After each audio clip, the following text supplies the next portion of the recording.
Pregunto si al final de la vida muchos de nosotros nos hemos de perder privilegios que estaban incluidos y por los cuales nos pusimos a orar para que Dios nos lo dé y ya lo teníamos.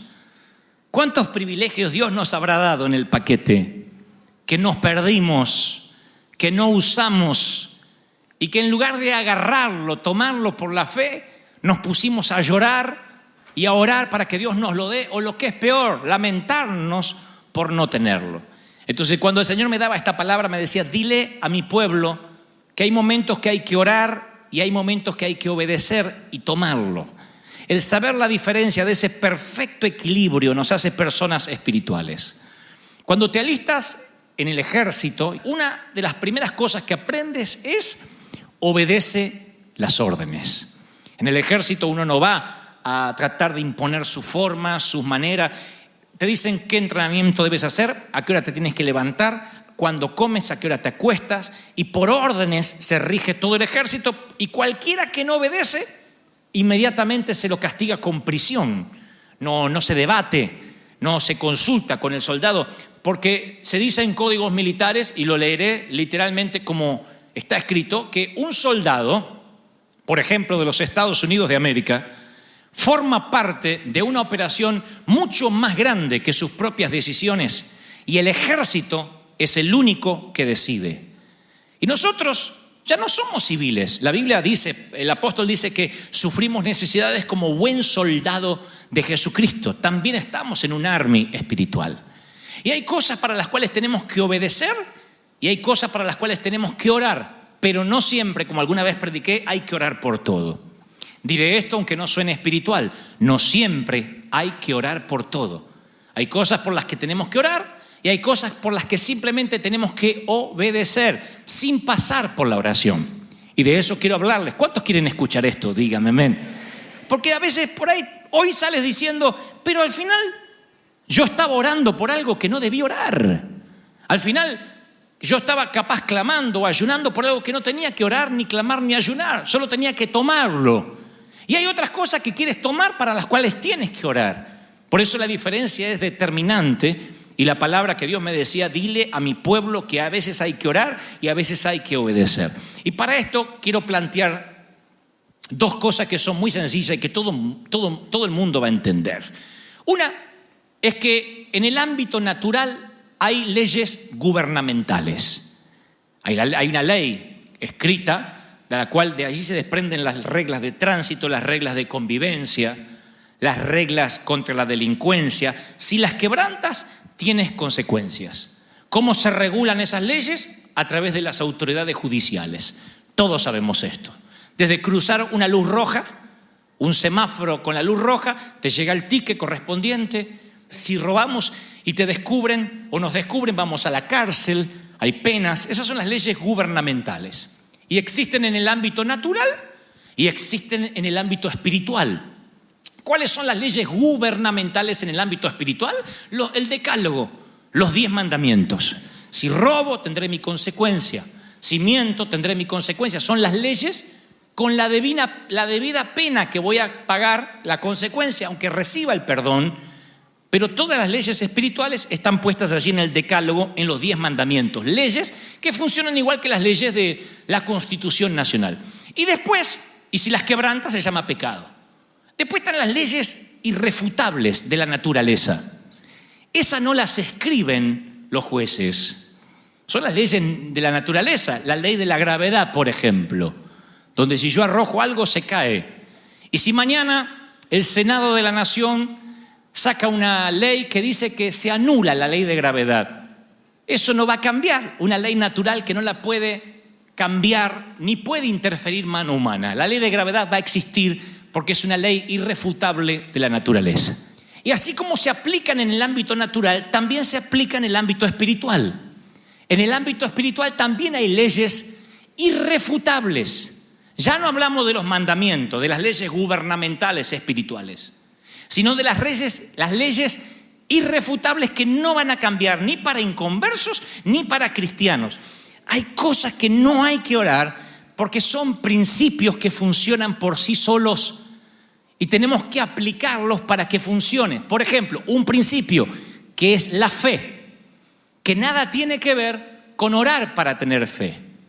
En otras palabras, uno puede orar a Dios por el matrimonio, por nuestro matrimonio. Pero si el hombre no cumple con los deberes de hombre y trae lo que hace falta y provee para sus hijos, por más que ore, está rompiendo un principio.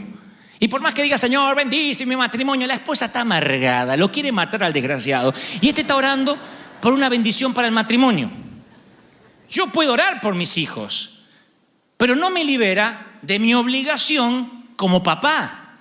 Si yo dejo que mis hijos se encierren todo el día en la habitación, en su recámara con los jueguitos, no sé a qué están jugando, no sé por dónde navegan, no sé con quién chatean, no sé quiénes son sus amigos, porque yo me voy todo el día, por más que digan lo cubro, no funciona.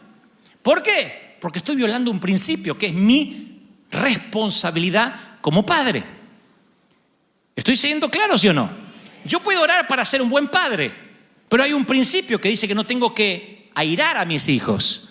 Si soy alguien que siempre está con el carácter putrefacto, que mis hijos nunca me pueden preguntar nada, que siempre estoy ocupado, lo que estoy provocando son hijos rebeldes, hijos airados. Aunque yo diga, Señor, cubre mi casa, la oración no puede estar por encima de un principio que ya está establecido.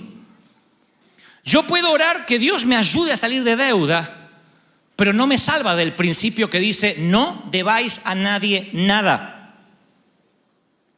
Yo puedo orar por tu finanza, pero no me salva del principio que tengo que ofrendar y diezmar. Orar a Dios por una buena cosecha no te libera de sembrar. Soy claro, iglesia amada. Orar por una buena cosecha no te libera de sembrar. Y nosotros decimos, Señor, dame una cosecha para que yo empiece a sembrar. Y Dios dice, no puedo ir en contra del principio. Dame una cosecha grande y cuando sea rico voy a sembrar. Dios dice, no. Ahora siembra para que puedas cosechar. Yo no voy a trabajar por tu presupuesto. Tú vas a trabajar por tu fe en mí y yo te voy a bendecir aunque no tengas presupuesto, pero no me presupuestes porque es un principio. ¿Soy claro? Dígame amén si me explico. La honra, otro principio que funciona sin orar. Hijos, obedeced a vuestros padres. Honra a tu padre y a tu madre, que es el primer mandamiento. ¿Con qué? Con una promesa. Para que te vaya bien. Ore por mí para que me vaya bien. ¿Honras a tus padres? Pastor, no me quiero morir joven. Para que tengas una larga vida en la tierra. ¿Honras a tus padres? Los tienes que honrar aunque no se lo merezcan. Aunque no hayan sido buenos padres. Porque no se trata de ellos, se trata de ti. Es un principio. Honra a tus padres. Tú dices, no los tengo. No importa, puedes honrarlos igual en tu corazón, quitando rencor, quitando la amargura, diciendo, la vieja hizo lo mejor por mí, lo que sabía, lo que pudo en todo caso, lo cual es mucho. El viejo, ignorante, sin estudio, yo tuve que reconciliarme con mis padres, reconciliarme en mi corazón. Porque hoy que podría hablar con mi mamá tiene Alzheimer. Hoy que podría hablar con mi papá, no le voy a complicar su corazón débil para pasarle facturas viejas, biles viejos. Tengo muchas cosas para reclamarles, pero un día descubro que este es un principio y que si honro a mis padres, estén muertos o no, si los honro en mi corazón, tendré larga vida y me irá bien en todo lo que emprendo. El carácter, otro principio. Cambia mi carácter. Y la Biblia dice que el carácter no es algo que Dios va a cambiar, es un trabajo continuo, un proceso. El proceso de cambiar el carácter está en las manos de ¿quién? En nuestras manos. Dios cambia el corazón, pero el carácter, uno tiene que decir, voy a dominar mi carne, voy a responder en el espíritu en vez de responder en la carne. Muchas veces yo tengo ganas de responder en la carne. Unas ganas. Hay momentos, yo pensé siempre que uno, si respondía en el espíritu, ¿vieron cuando uno quiere matar a alguien y sujetar la carne y le decís, Dios te bendiga? Yo pensé que uno después se sentía muy bien. No, te queda una frustración de la carne Pero pasé por estúpido, le tenía que haber dicho, me toma el pelo, yo tenía que haberle dicho, pero tenía tantas cosas para decirle, me quedé mudo, pero la próxima vez, es como que la carne queda frustrada. Entonces, la próxima vez, ¿qué hacemos? Vomitamos la carne. Que sos no tenés una boca, tenés una cloaca. Y que tu madre, sos igual, y decimos, ¿y ahí qué pasa? ¿Ahí qué pasa? Se contrista el espíritu. Y cuando se contrista el espíritu, es peor que cuando se contrista la carne. Yo quisiera que no se me contriste nada, pero tuve que elegir. Y me tuve que dar cuenta que la lucha que tenía el apóstol Pablo es real hasta hoy. Tenemos que todos los días tomar decisiones. Obramos en la carne o obramos en el espíritu. Y cuando respondes en el espíritu, tu carne se frustra, pero dices, wow, hoy le gané una batalla al carácter. Hoy soy más espiritual que ayer. Mañana voy a ser más espiritual que hoy. A veces quieres contestarle a tu esposa o a tu esposo y eso va para adentro. Y pasa por acá y tú puedes, como llega hasta el intestino y dice, Señor, lo quiero despedir porque me voy a morir. Ahora, si lo largas, uno siente la satisfacción momentánea, pero después se contrista el espíritu. ¿Qué trato de decir? Que el carácter no es algo que uno le pida a Dios. Dios dice, no me digas a mí. Yo te enseñé cómo actuar, es un principio. Como la honra, como la fe. Otro principio que no funciona con oración, las finanzas. Las finanzas, yo oro siempre por finanzas, pero teniendo en cuenta que todos aplicamos los principios. Si no, no hay manera de orar por las finanzas. Yo puedo ser muy espiritual. Si yo no me pongo desodorante y me lavo los dientes, por más espiritual que sea, el resto de la humanidad no va a ser bendecida por mí. Porque hay dos principios que no estoy aplicando, los dientes y el desodorante. Y mis axilas gritan tan fuerte que no te dejan escuchar lo que el Espíritu Santo tiene a través de mi boca. Vamos a ponerlo al revés. Conozco inconversos, los conozco. Un judío ateo. No hay peor cosa que un judío ateo. Porque este no creía ni en Dios. Raro que un judío no crea en Dios, pero este está cerrado a todo. Multimillonario. Felipe se llama. Multimillonario. Yo trabajé para él. Y él decía, vení Gebel, vení. Quiero que elijas una de las iglesias que vos conocés y que agarres uno de los teclados más caros de estos que vendemos, los órganos, y se la vayas y se la dones a una de las iglesias. Y yo le digo, ¿por qué hace eso? Y dice, porque desde que yo siembro es cuando más vendo. Le digo, ¿entonces usted cree en Dios? No, no creo en Dios. Nosotros nos van a comer los gusanos, eso es todo. ¿Y por qué hace eso? ¿Qué sé yo? Porque resulta, decía. Aplicaba el principio de la siembra y cosechaba, un inconverso. El sol sale sobre justos e injustos. Entonces puede haber un creyente súper espiritual que cree que se come la Biblia, que es miserable. Y la Biblia dice, el que siembra escasamente, siembra escasamente, segará escasamente. El que generosamente siembra, va a sembrar generosamente. Cada uno dé como propuso en su corazón. No con tristeza, ni por necesidad, porque Dios ama al dador alegre, ni por necesidad, sino que con alegría. Y poderoso es Dios que puede hacer que abunde toda gracia, a fin de que ustedes tengan siempre todo lo suficiente para que abunden en buena obra. O sea, para que puedas dar, para que te sobre. Con este versículo ya está, se acabó el evangelio de la prosperidad, 5 pasos para la prosperidad, leer el libro de cómo Dios te bendice en las finanzas. Todo está en un versículo, 2 Corintios 9:6, punto, un principio. ¿Quieren tener larga vida? Honren a los padres. ¿Quieren tener fe? Un oidor que aplique la palabra. ¿Quieren tener buen carácter? Trabajen todos los días. ¿Quieren prosperar? Siembren. Es como que Dios dice, no me meto, eso funciona. Pregunta, como hacía mi maestra. ¿Puedes trabajar para ganarte la salvación por tus méritos? Es aplicar un principio. Recibir por fe la gracia te hace que seas salvo. Es aplicar un principio. ¿Puedes trabajar para ganarte la sanidad divina? Es aplicar el principio. Por sus llagas fuimos curados. La salud es algo que uno tiene que cuidar. La sanidad es un regalo de Dios. La salud es una recompensa La sanidad es un regalo de Dios. ¿Puedes trabajar para ganar el bautismo del Espíritu Santo? No, es un regalo. Creer y aplicar el principio de la fe y viene el regalo. ¿Por qué creemos que tenemos que trabajar para ganarnos la prosperidad? Hay que trabajar para solventar el pan en nuestra casa, pero no para la prosperidad. Para la prosperidad hay un principio. ¿Qué es la prosperidad? Tener no para pagar el mínimo de la tarjeta, tener para dar, tener para sembrar, que siempre te sobre. Eso no tiene que ver con que trabajes más horas. A lo mejor trabajas 72 horas al día y no puedes pagar las tarjetas.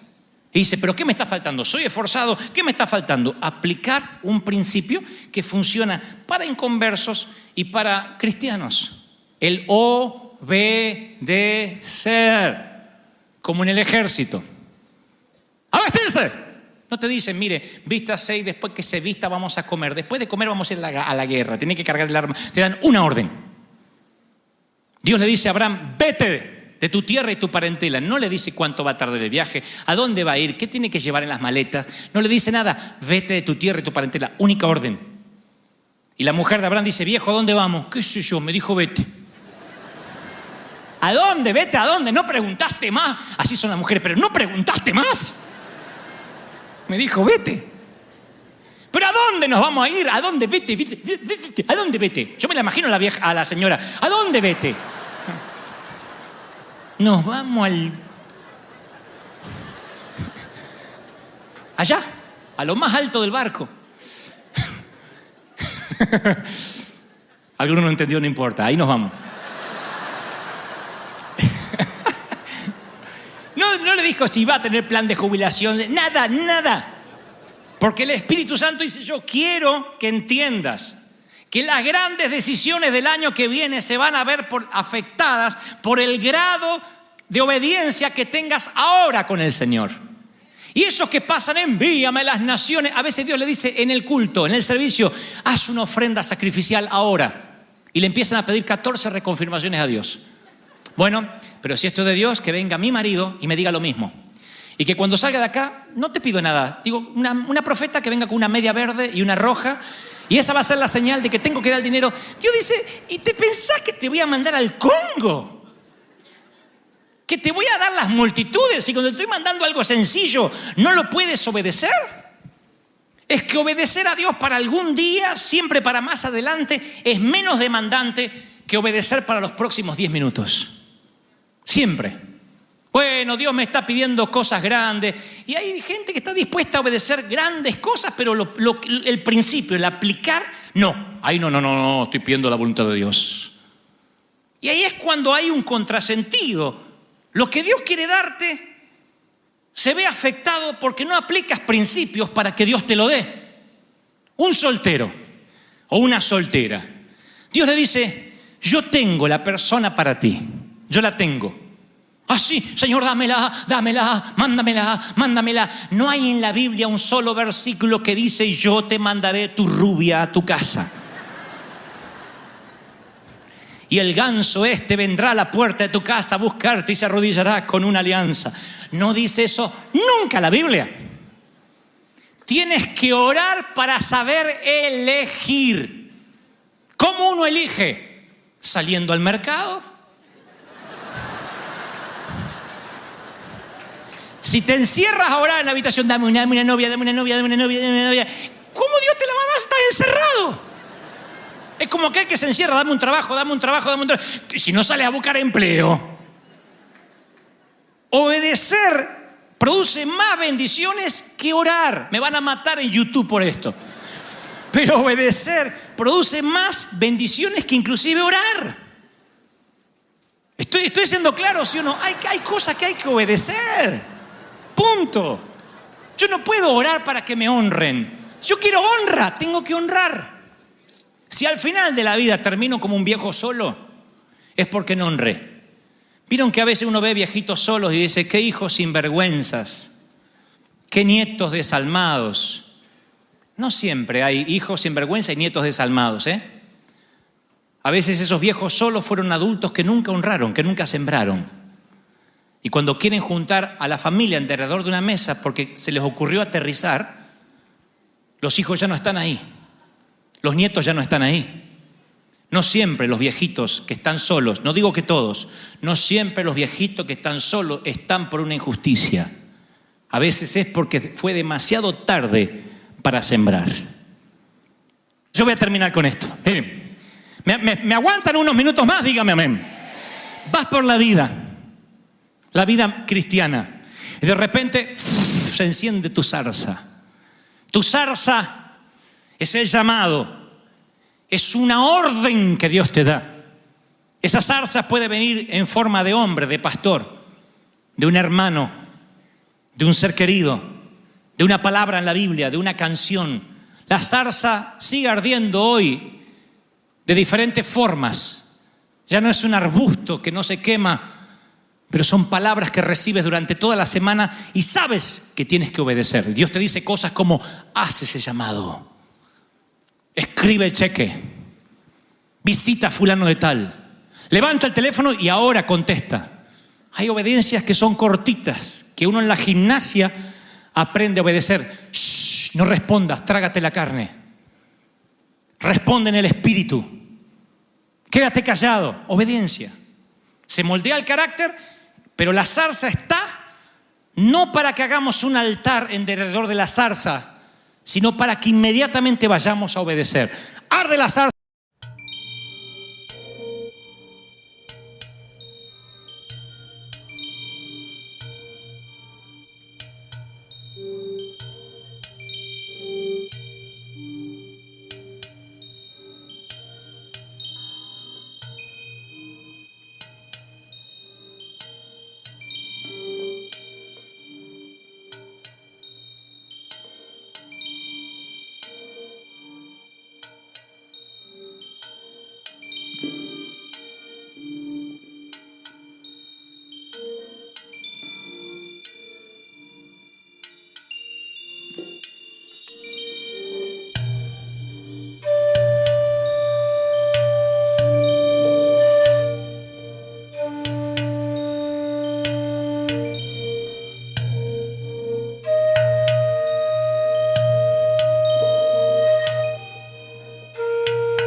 Se dice: Moisés, ve y libera a mi pueblo.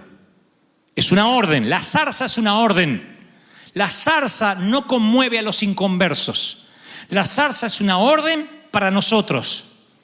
La Iglesia Evangélica Internacional ha tenido decenas de zarzas que venían como órdenes de Dios para salvar a los inconversos, y la gente empezó a adorar la zarza en vez de salir. Por ejemplo, empezó en los 80 el movimiento de la adoración. Se invirtieron millones de dólares en músicas cristianas. En todo tipo de adoración, todos eran salmistas, todos eran adoradores. Era alguien con un teclado cantando 1 hora y media y todos adorando y decían: la adoración va a transformar el mundo. No transformó el mundo porque al mundo no lo conmueve la zarza ardiendo. La adoración es una orden que Dios le dio a la iglesia. Adórame, llénate de mí para hacer algo. ¿Me siguen, sí o no? Luego vino el movimiento apostólico y profético. Todos son apóstoles, todos son profetas y hay una ola de títulos, de jerarquías que conmueven al mundo y algunos están esperando esa jerarquía y eso dijeron: cuando seamos apóstoles y seamos súper recontra apóstoles, el mundo se va a conmover. El mundo no se conmueve por apóstoles, porque las zarzas ardiendo no son para conmover al mundo, es para que la iglesia obedezca. Luego viene el movimiento de la unidad. Dijimos: si nos unimos todos los pastores, va a ocurrir un dramático avivamiento en las naciones. Si nos unimos bautistas con pentecostales, con reformados, eso va a ser algo ecuménico, que todos nos juntemos, las religiones. El mundo no se conmueve por eso, porque el mundo no se conmueve con zarzas que arden. Luego vino el movimiento de la oración. Dijimos: vamos a orar y vamos a orar y vamos a orar, pero la oración deja de ser eficaz cuando es un sustituto de la obediencia. Cuando en vez de obedecer nos encerramos a orar. Yo vengo de esas iglesias donde todas las señoras oraban. Era y unas lenguas tenían de víbora. Chumas. Y decían: esto va a conmover al mundo. Se murieron y no conmovieron a nadie. Porque las zarzas que arden no conmueven al mundo. Si no, Moisés agarraba la zarza y dice: perdón, Señor, le llevo la zarza al faraón para que la vea. La zarza no es para que la vea el faraón. La zarza es para que tú obedezcas y tú le hables al faraón. Pero tú tienes que obedecer. ¿Me están entendiendo, sí o no? Entonces, ¿qué va a salvar al mundo? Ni el G12, ni los 40 días con propósito, ni la oración de Jad.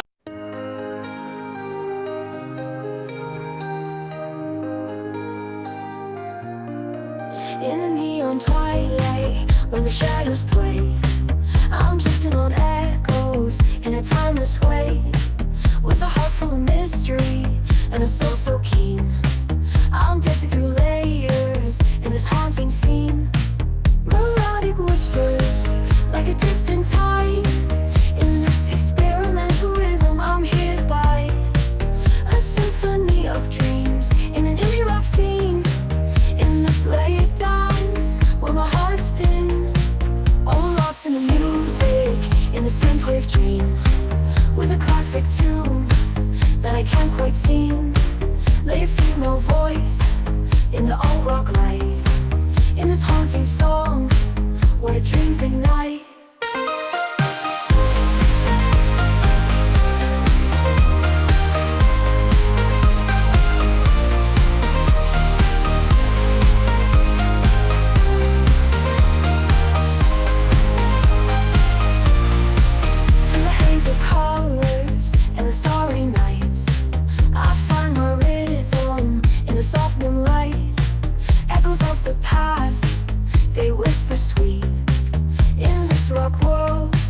Where the beat repeats, melodic whispers, like a distant tide.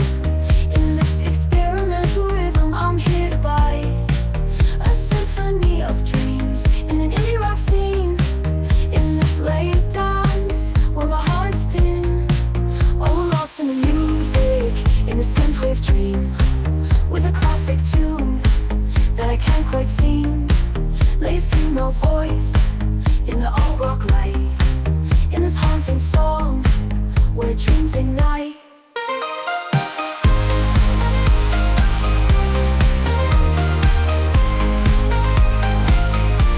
In the heart of the night, where the guitars play, I find my rhythm in this off-moon runs away. A sweet surrender to the rock beat, in this haunting moment where my heart skips a beat. All lost in the music, in the synthwave dream, with a classic tune that I can't quite seem. Lay a female voice in the alt rock light, in this haunting song where dreams ignite. In the wild road where the night never ends, I sway and twirl, where my speed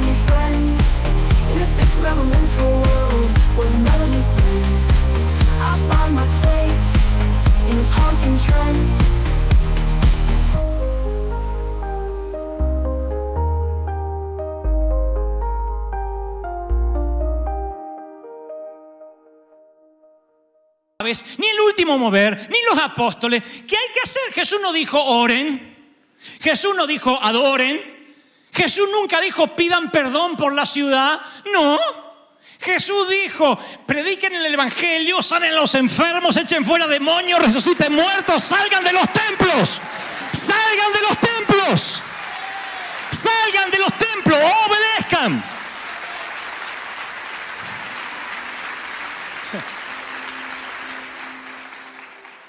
Sana enfermos, resucita a los muertos, limpia a los leprosos. ¿Qué más? Y algunos llegarán al cielo diciendo, Señor, ¿por qué no me usaste?